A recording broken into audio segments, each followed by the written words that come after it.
Assalamualaikum semuanya. Selamat pagi, selamat siang, selamat sore, dan selamat malam untuk yang nonton videonya di waktu pagi, siang, sore, dan malam. Kembali lagi dengan saya yang akan melanjutkan cerita Tuan Kecil untuk Tuan Muda. Seperti biasa, sebelum video berlanjut, jangan lupa untuk subscribe, like, dan share videonya juga. Kalau ada kritik dan saran bisa disampaikan di kolom komentar ya. Semoga terhibur. Dan iya, sebagai pembuka tambahan, saya mau minta maaf karena udah lama gak lanjutin novel ini. Karena ada sesuatu yang saya rasa gak perlu dijelasin di sini, tapi saya insya Allah akan berusaha untuk upload terus dengan rutin kelanjutan novelnya. Mohon dukungannya ya. Dan sekali lagi, semoga terhibur. Terserah, apapun alasannya itu. Sekarang dengarkan aku. Pergilah dari rumah kediamanmu itu malam ini juga, ujar Satyan yang masih tak menyadari kehadiran Emily. Membuat Emily sedikit mengerutkan keningnya karena bingung akan maksud ucapan sang adik yang baru berusia 15 tahun tersebut. Dasar bodoh, kalau kau tidak pergi dari rumah itu, maka kau dan keluargamu itu akan habis di tangan keluargaku. Sekarang, lebih baik kau berkemas dan pergi. Urusan lanjut sekolah. Kau masih bisa sekolah di sekolah barumu, tetapi tidak bisa tinggal di rumah yang sekarang, karena keluargaku sudah tahu titik lokasimu. Ku ingatkan sekali lagi, dan aku juga sudah berbaik hati karena memberikan kesempatan padamu untuk melanjutkan sekolah. Jadi, lakukan saja apa yang ku katakan. Paham? Satu lagi, hemat-hematlah dalam menggunakan uang yang kuberikan, karena aku takkan memberikannya lagi. Emily dengan rasa bingungnya pun keluar dari tempat persembunyiannya. Dia langsung merebut ponsel milik Satyan dan menatapnya tajam menuntut penjelasan. Jelaskan Satyan, ujar Emily masih dengan tatapan tajam. Sedangkan yang ditatap menampilkan ekspresi terkejut karena Emily yang tiba-tiba muncul dan merampas ponselnya. Kakak, ujar Satyan gugup. Bahkan beberapa tetes keringat pun langsung membanjiri wajahnya karena rasa gugup tersebut. Apa yang kau bicarakan tadi, Satyan? Tanya Emily dengan tatapan selidik juga tajam. Aku, kak, jelaskan Satyan, sahut Emily dengan tatapan yang menuntut jawaban. Melihat Satyan yang tak berniat menjelaskan, bahkan terkesan takut untuk menjelaskan, membuat Emily menggerakkan tangannya dan mengotak-atik ponsel Satyan yang ia rampas. Emily menghubungi nomor yang terakhir dihubungi oleh Satyan, kemudian tak butuh waktu lama untuk panggilan tersebut terjawab. Satyan, syukurlah kau menelpon kembali. Ada satu hal yang harus ku sampaikan dan jangan sampai kau lupakan. Nanti sebulan sekali tolong kirimkan foto anakku padaku ya. Jadi tolong jangan blokir nomorku, ujar seseorang dari seberang telepon yang berhasil membungkam Emily. Emily langsung memutuskan sambungan telepon dan menatap Satyan dengan tatapan tajam.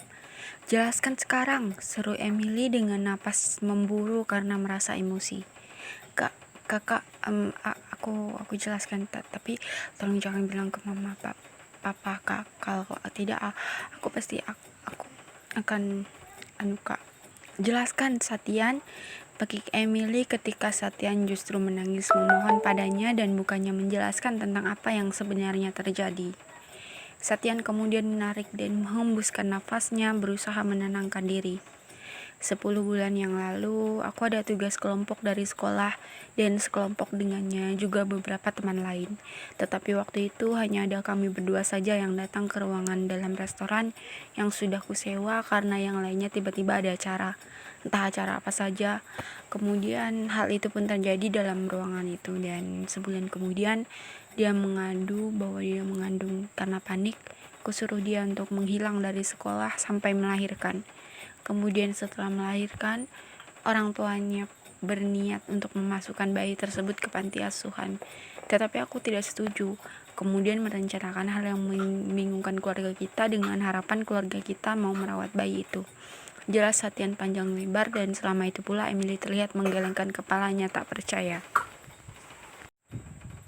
Kau tahu berapa usiamu, ha? Tanya Emily dengan nada bicara ketus. Satyan menundukkan kepalanya sambil mengangguk.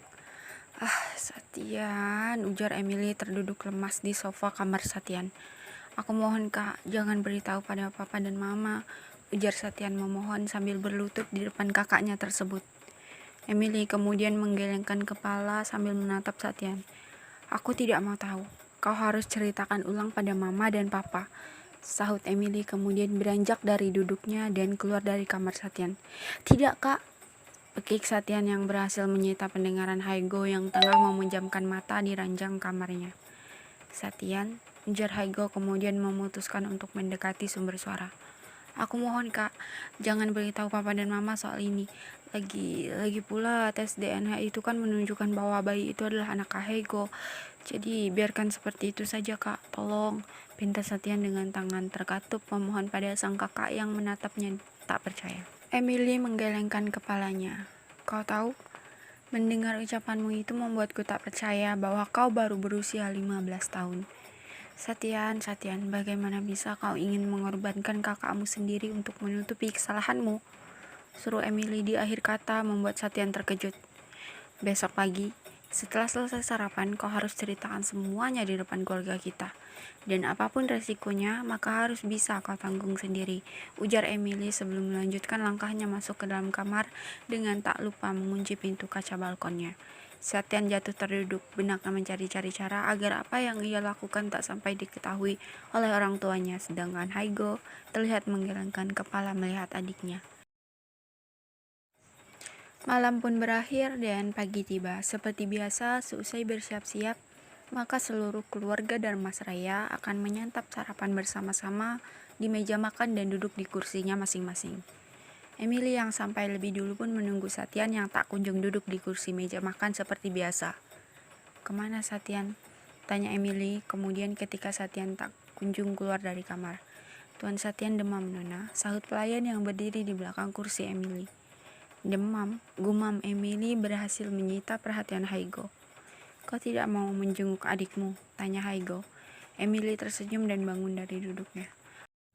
Emily, kembali duduk dan kita mulai sarapan kita karena Satian sedang istirahat, sahut Tuan Gana menghentikan gerakan Emily yang akan beranjak meninggalkan kursinya.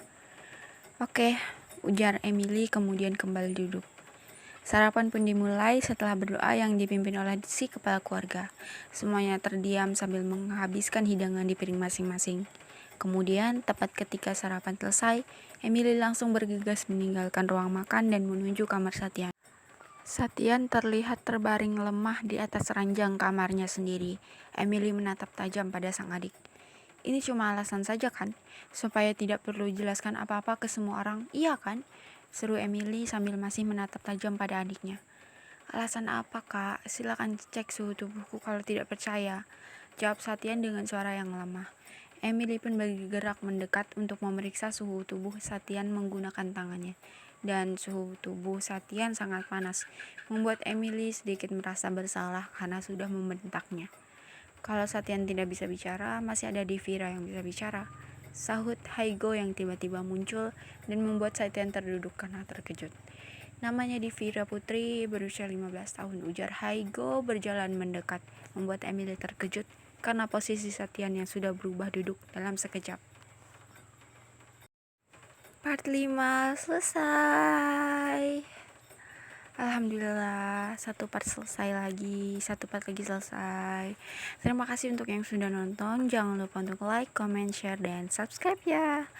Dan semoga gak ada halangan lagi ya untuk lanjutin part 6-nya. Saya Lovers, pamit undur diri dan sampai jumpa lagi. Dadah.